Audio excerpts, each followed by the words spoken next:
कृष्ण गोविंद हरे मुरारी, हे नाथ नारायण वासुदेवा। ओम नमो भगवते वासुदेवाय नमः। आंवला एकादशी को आप सबकी हार्दिक शुभकामनाएं।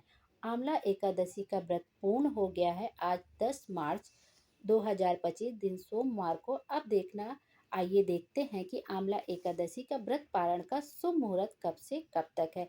क्योंकि जो एकादशी का व्रत होता है उसको द्वादशी समाप्त होने से पहले ही व्रत का पारण कर लिया जाता है, तभी हमारा व्रत पूर्ण माना जाता है।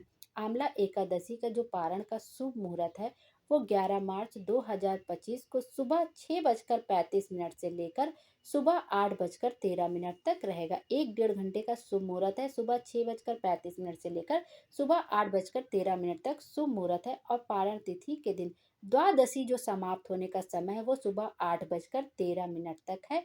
तो द्वादशी समाप्त होने से पहले ही एकादशी का जो व्रत होता है उसका पारण कर लिया जाता है, तभी हमारा व्रत पूर्ण माना जाता है। एकादशी के तोड़ने या खोलने को व्रत का पारण कहा जाता है। हिंदू शास्त्रों के अनुसार एकादशी व्रत का पारण अगले दिन सूर्योदय के बाद ही करना चाहिए। इसके साथ ही एकादशी व्रत का पारण द्वादशी तिथि समाप्त होने से पहले ही करना चाहिए। अगर द्वादशी तिथि सूर्योदय से पूर्व समाप्त होती है तो इस स्थिति में ही केवल आप व्रत पारण सूर्योदय के बाद कर सकते हैं, लेकिन एकादशी व्रत द्वादशी तिथि के भीतर पारण कर लेना चाहिए, तभी हमारा व्रत पूर्ण माना जाता है।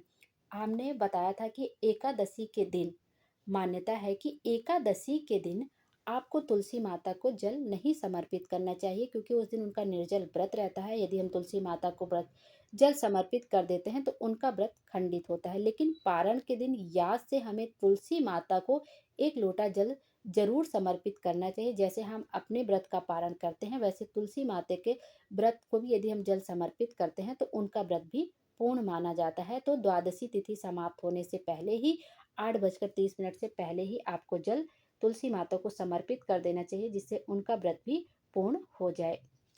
इसके बाद आपको तुलसी माता की पूजा करनी चाहिए, 1 लोटा जल समर्पित करना चाहिए, घी का दीपक जलाना चाहिए, तुलसी माता की कथा सुननी चाहिए और साथ में तुलसी माता की आरती करनी चाहिए। इससे व्रत हमारा पूर्ण माना जाता है। इस तरह से आप व्रत का पारण कर सकते हैं। उसके बाद जो भी आपको जैसे भी व्रत तोड़ना हो आप तोड़ सकते हैं, लेकिन शुभ मुहूर्त में ही व्रत तोड़ना अच्छा माना जाता है कि द्वादशी समाप्त होने से पहले ही हम अपना व्रत तोड़ लें।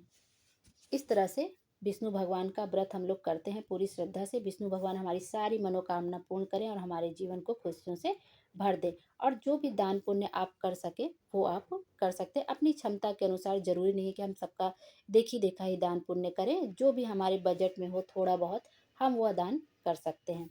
इस तरह से आप एकादशी व्रत का पारण करिए। हमारी जो भी मनोकामना होगी वो विष्णु भगवान जरूर से जरूर पूरी करेंगे। हर हर महादेव। श्री शिवाय नमस्तुभ्यम। भोले बाबा हम सब की मनोकामना पूरी करें और हमारे जीवन को खुशियों से भर दें। Thank you.